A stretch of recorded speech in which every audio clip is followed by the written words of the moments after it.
बात फ्रांस से शुरू करते हैं। फ्रांस में 17वीं सदी में एक दार्शनिक हुए थे, नाम था वोल्टेयर। वोल्टेयर मानते थे कि सामाजिक समरसता के लिए थोड़ी थोड़ी आस्था जरूरी है। उनका कहना था कि भगवान ने दुनिया बनाई, लोगों में अच्छाई और बुराई का भाव भरा, इसके बाद वो किनारे हो गए। बाकी का काम इंसानों को खुद करना था। 3 सदी बाद इंसान वही कर रहा है। दुनिया के इस नक्शे को देखिए जो हम आपको दिखा रहे हैं। पिछले 2 हफ्तों के दौरान मजहब के नाम पर दुनिया में किस कदर आक्रोश की आग फैल चुकी है, अंदाजा हो जाएगा आपको। फ्रांस में 4 बार हमले हो चुके हैं। ऑस्ट्रिया, इटली, रूस में मजहबी कट्टरता बेगुनाहों का लहू बहा चुकी है। इसके अलावा कनाडा का क्यूबेक शहर भी चरमपंथ की चोट से सहमा हुआ है। सवाल यह है कि इस आग को कौन भड़का रहा है? तो जवाब एक ही है, तुर्की, और तुर्की का पिछलग्गू पाकिस्तान। ये दोनों मुल्क बखूबी जानते हैं कि ट्रेडिशनल वॉरफेयर की बजाय मजहबी एकजुटता का इमोशनल कार्ड खेलकर मुस्लिम देशों को गैर मुस्लिम देशों के खिलाफ आसानी से भड़काया जा सकता है, और ये दोनों यही कर रहे हैं। सवाल यह है कि तुर्की और पाकिस्तान की लगाई आग कब बुझेगी? फ्रांस, ऑस्ट्रिया में इस्लामी टेरर अटैक सिर्फ झांकी है क्या? क्या मजहबी अदावत में महाशक्तियों का वॉर बाकी है? इन सवालों का जवाब दुनिया को अभिव्यक्ति की आजादी की सीख देने वाले मुल्क फ्रांस से ही मिल सकता है। इसलिए सबसे पहले वहीं चलिए जो एक बार फिर कट्टरपंथियों के मंसूबों से जख्मी हुआ है।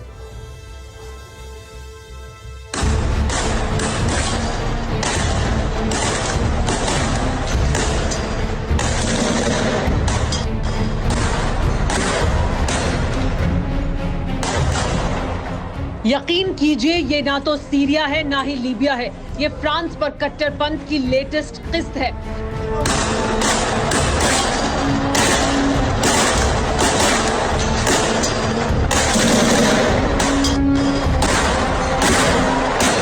तस्वीरें फ्रांस के दक्षिणी शहर मोंटपेलियर की हैं।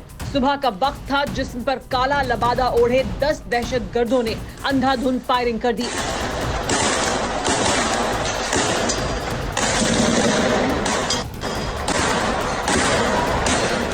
सरेआम फायरिंग से शहर में हड़कंप मच गया, लोग घरों में दुबक गए। फ्रांस की एंटी टेरर फोर्स को बुलाया गया, तब तक कई लोग जख्मी हो चुके थे।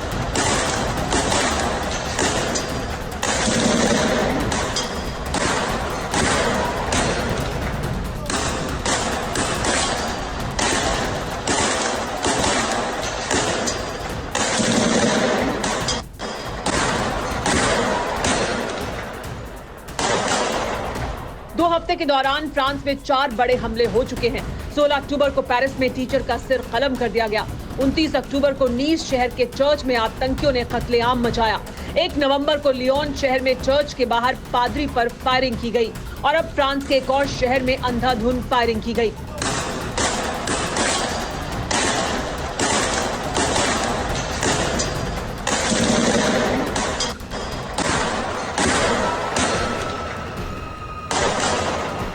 दुनिया के सबसे खूबसूरत और तरक्की पसंद देशों में से एक फ्रांस कट्टरपंथियों की दकियानूसी सोच से सिसक रहा है। लोग पहरे में हैं। जिस मुल्क के शहरों में 24 घंटे जिंदगी गुलजार रहती थी, वो शहर सन्नाटे में सिमटे हुए हैं। खौफ का आलम यह है कि ना जाने कब, कहां और किधर से हाथ में चाकू लिए कोई आतंकी सिर कलम कर दे। तो वहीं अफ्रीका से लेकर अरब तक के मुल्कों में मैक्रों के विरोध का कंपटीशन चल रहा है।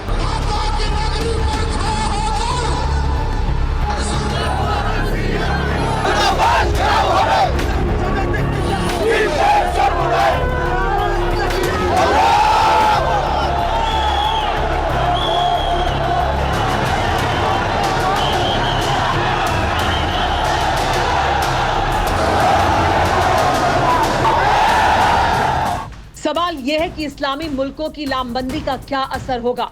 मुस्लिम देशों की बॉयकॉट मुहिम का कितना असर होगा? क्या आतंकी हमलों के बाद फ्रांस अपनी विरासत से समझौता कर लेगा?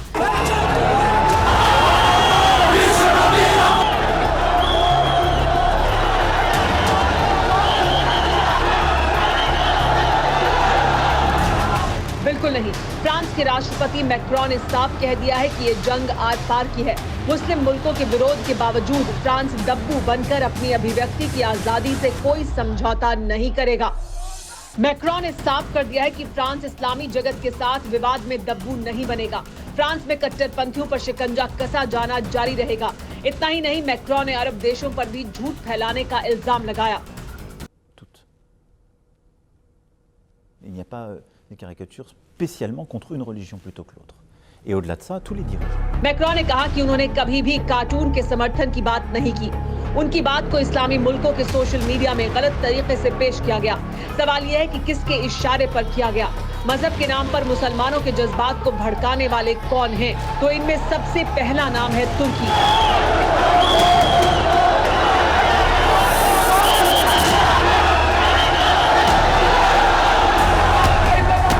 दुनिया में 57 इस्लामिक देश हैं, जिनमें तुर्की सबसे ज्यादा आधुनिक और ताकतवर देश है। अर्दोआन ये बात जानते हैं और इसी वजह से उन्होंने इस्लामिक देशों को अपने साथ करने की तिकड़म को भिड़ाया है।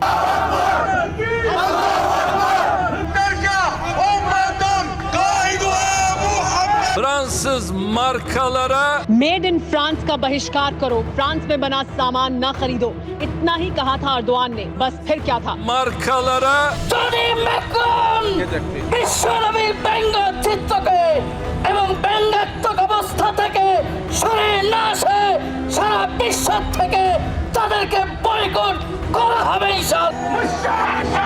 खलीफा का फरमान मिला, पिछलग्गू पाकिस्तान को हुड़दंग का मैदान मिला।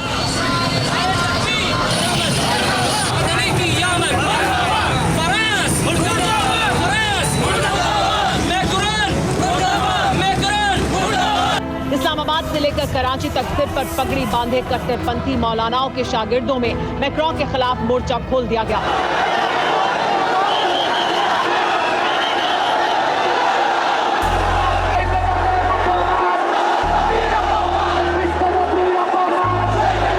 सिर्फ मौलाना ही नहीं बल्कि नई नस्लों को भी चरमपंथ की चरस सुंघाई जाने लगी। कराची की इन तस्वीरों को देखिए। जिन बच्चियों को तरक्की की तालीम देने की जरूरत थी, उन्हें सिर कलम करने का हुनर सिखाया जा रहा है।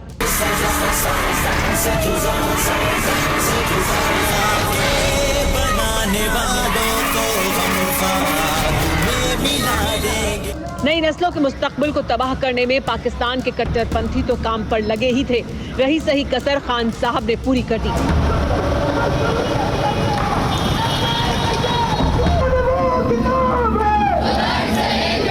तुर्की का तानाशाह बिसात बिछा चुका था, इस्लामाबाद का एटमी पॉकेट वाला शागिर्द आग लगा चुका था और इंसानियत तिल तिल कर मरने वाली थी। पेरिस से लेकर मॉस्को तक, बेरूत से लेकर बांग्लादेश तक कट्टरपंथी कहर बरपाने लगे।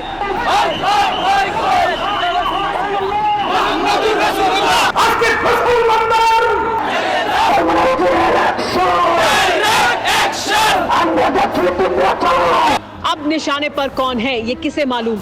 फसाद की ये तस्वीरें बांग्लादेश की हैं। बताया जा रहा है कि जमकर हो रहे इस पथराव के निशाने पर हिंदुओं की बस्ती थी। इल्जाम है कि एक शख्स ने सोशल मीडिया में फ्रांस का समर्थन कर दिया, जिसके बाद नारे लगाती भीड़ ने गांव को घेर लिया। सोशल मीडिया में फ्रांस का समर्थन करने वाले शख्स के घर को फूंक डाला, 10 से ज्यादा घरों में तोड़फोड़ कर दी।